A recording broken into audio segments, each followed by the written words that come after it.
The crucial issue here is whether Britain will, alongside us, lead the country to independence, or whether she alone would like to do so. And our reading of the proposals is that Britain, in fact, would like to exclude us from the process of leading the country to independence. This, of course, we cannot accept.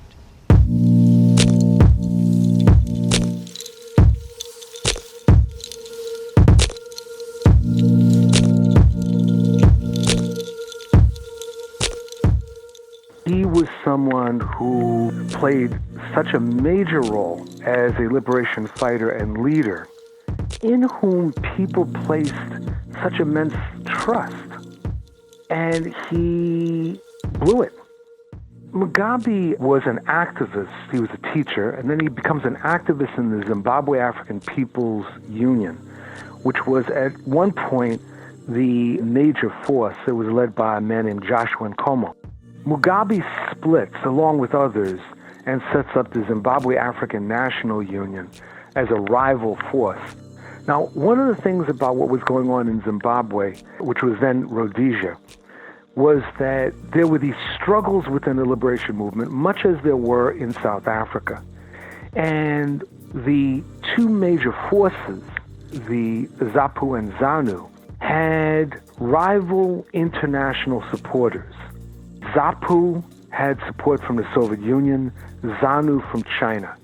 Part of what happens in these liberation movements is that the leaders, in many cases for very opportunistic reasons, start using the rhetoric of their sponsors, the references that Mugabe makes to Marxism-Leninism and other things.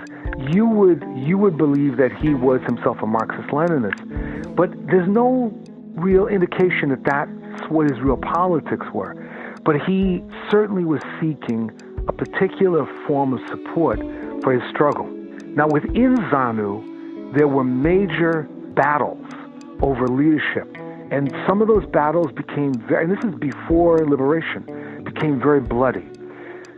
Mugabe's hands had some blood on them. And as we see things, what we need first and foremost is the consolidation of our independence. The forces that fought each other yesterday must now look at themselves as allies and work to consolidate peace and independence. So the first thing that's important to recognize is that the Lancaster House Agreement was the settlement of the war. The settlement was a victory for the people, no question about it. But the settlement carried with it certain kinds of compromises, much as would happen in South Africa about 15 years later. The big compromise was around the land question, which continues to haunt Zimbabwe. Actually, to this day, the white settler farmers had come in, removed the African population from their land, developed these mega farms that were very profitable, and the African population, being displaced, was looking for land back. There are those areas which are most urgent, where attention is required immediately, such as the resettlement of our displaced persons. So the original agreement was something called willing seller, willing buyer. The farmers would not be forced out. They would be pressured to sell. And the British was supposed to come up with funding to help to make this possible. In effect, two things happen. One is the British don't come up with the funding for this. And the second is that, quite ironically, Mugabe cultivates a very close relationship with the white farmers. The other thing that happens is that Mugabe consolidates his rule. And the most notorious aspect of that is something that's called Gukura Hundu, which was a period from 1982 to 1987 where the ZANU forces, the government forces at that point, crushed a ZAPU-linked grouping in a particular minority region of Zimbabwe, the Ndebele people. And there were thousands of people killed. So you have this consolidation, you have this repression of opposition, and then you have this Mugabe ultimately making arrangements or accepting structural adjustment to deal with some of the economic challenges that the country was facing. The structural adjustment in Zimbabwe, as it has virtually everywhere else, is anti-people, to the benefit of the global financial interests. And so while in the beginning of the Mugabe tenure, there were tremendous advances in education and healthcare and a number of other things, as the 80s progressed and we're approaching the 90s, the conditions for the average Zimbabwean was starting to worsen. The rhetoric of the Mugabe administration starts to fluctuate. It becomes much more tactical, that is, using revolutionary rhetoric when it best fits the moment and the interests of the Mugabe administration. We would want to see possession, actual possession of the assets of the people in their own hands, our hands. Possession of power, we have political power. Possession of the actual economic assets, we don't have to the extent that entitles us to say the economy is indigenous. So there's this sense that's brewing, that brews within Zimbabwe in the late 80s and into the 90s, and the dissent comes from basically two major forces. One is from the trade union movement, from the workers in the cities particularly, who are feeling their living standard decreasing.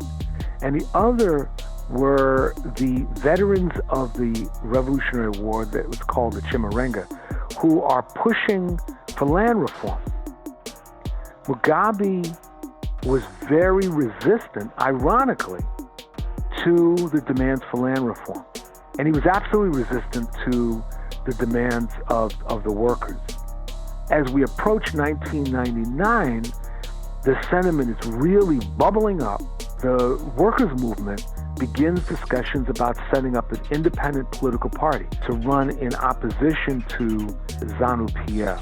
Mugabe, although his rhetoric was in favor of land redistribution, he took very few steps in that direction. But why around 2000 does he take that direction? Why 2000? Why not 1990? Why not 1987? And the reason is that the opposition to his administration was growing. And the land reform was done in a very chaotic way with no full plan for the creation of a new peoples-based agriculture in Zimbabwe. The land reform, first of all, benefited Mugabe's cronies. The people who were working the land, the African farm workers, were not the principal beneficiaries of the land redistribution.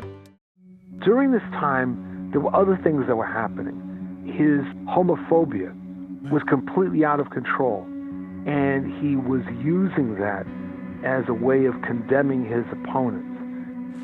We equally reject attempts to prescribe new rights that are contrary to our values, norms, traditions, and beliefs. We are not gays.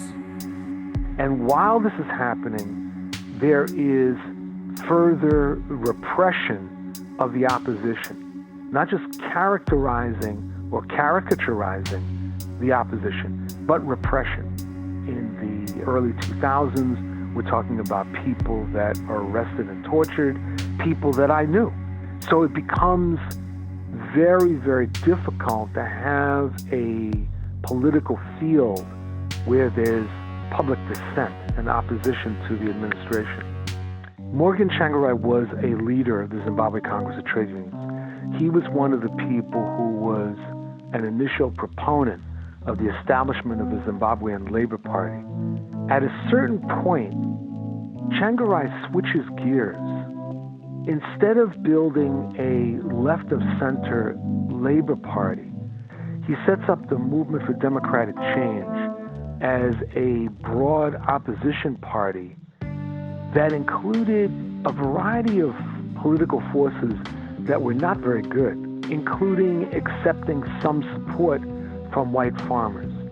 Now, one of the problems is that this then becomes a means through which Mugabe and his allies are able to discredit the work of the MDC and to discredit its legitimacy.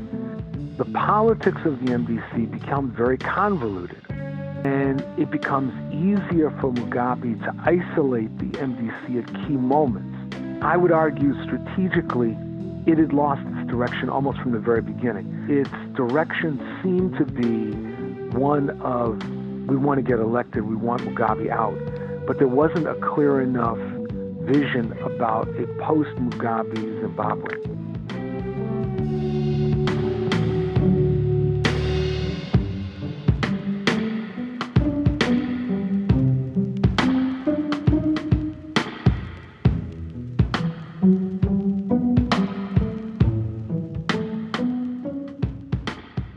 One of the lessons from what's happened in Zimbabwe, the analogy with Egypt is a good one. There are leaders who are very corrupt, repressive, etc., but they lead regimes. In almost no case are we talking about people who are standing alone. And so the removal of Mugabe was the removal of an individual. It was not a revolution. When Mugabe said that it was a coup d'etat, yeah, it was pretty much a coup d'etat.